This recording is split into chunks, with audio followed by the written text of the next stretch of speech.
And lastly, this is a little long ago, but AMD, the chip manufacturer, who has been making great grounds on catching up to Intel or even NVIDIA in terms of compute power, turns out had a problem. Now, for the Plaid Teslas, there is an unpatchable AMD chip flaw that would allow you to fully unlock your Tesla's features, in case you really, really wanted that. Now, Teslas are among the most popular vehicles on the market, which is not shocking. MCU, the media control unit, the touchscreen, the navigation, the entertainment system, is where the problem lies. Now, according to the researchers, they used a voltage fault injection attack, basically against the MCU-Z. Now, this class of attack is also known as voltage glitching, which essentially, we're going to dumb down a bunch here because this goes deep. And basically, you just kind of jiggle around some electricity, and that kind of tricks out the computer and puts you into a weird thing. Now, it gained root permissions, enabled arbitrary changes to Linux that survived the reboot and update. Researchers explained they allow you to attack and decrypt to decrypt the encrypted NVMe storage of the MCU.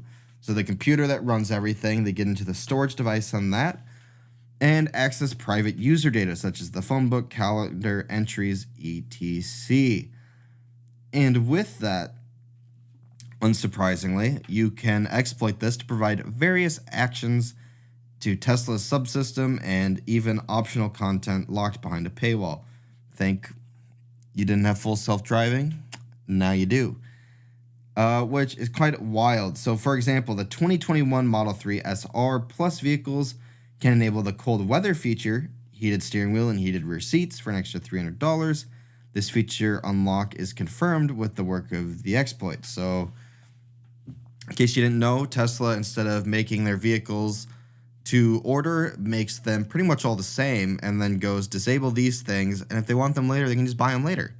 But saves us time in manufacturing because we don't have to have different lines with different parts in case the car needs to go there or there.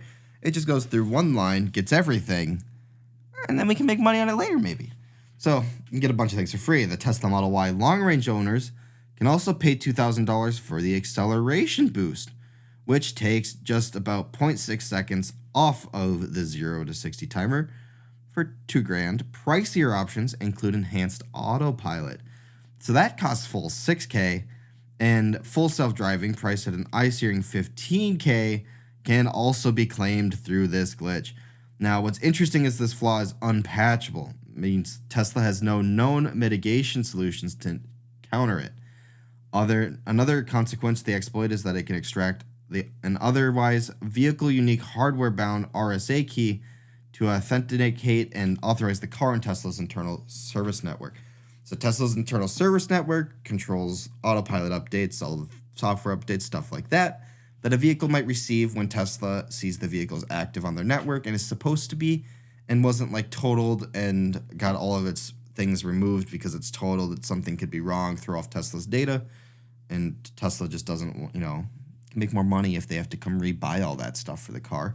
So of course they don't want that, but this exploit allows you to extract basically the little key that lets you do that, and that's kind of wild as well.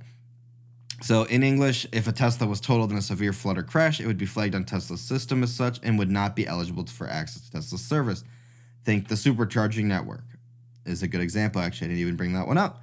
However, this could allow a salvage title Tesla to access the supercharger network, much to the upsetness of Tesla, who wouldn't want to risk such damage to its charging hardware with a busted car.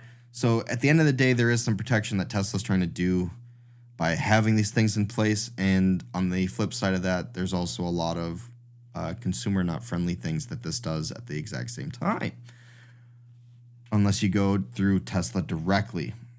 But that said, I mean, this is kind of wild stuff that, every once in a while these big flaws get found, and this is one of them, and rip to Tesla for that. But with that, thank you guys for watching this episode. Hoping to get back more regular at this. And until then, thanks for listening, and I'll catch you guys in the next one. See ya.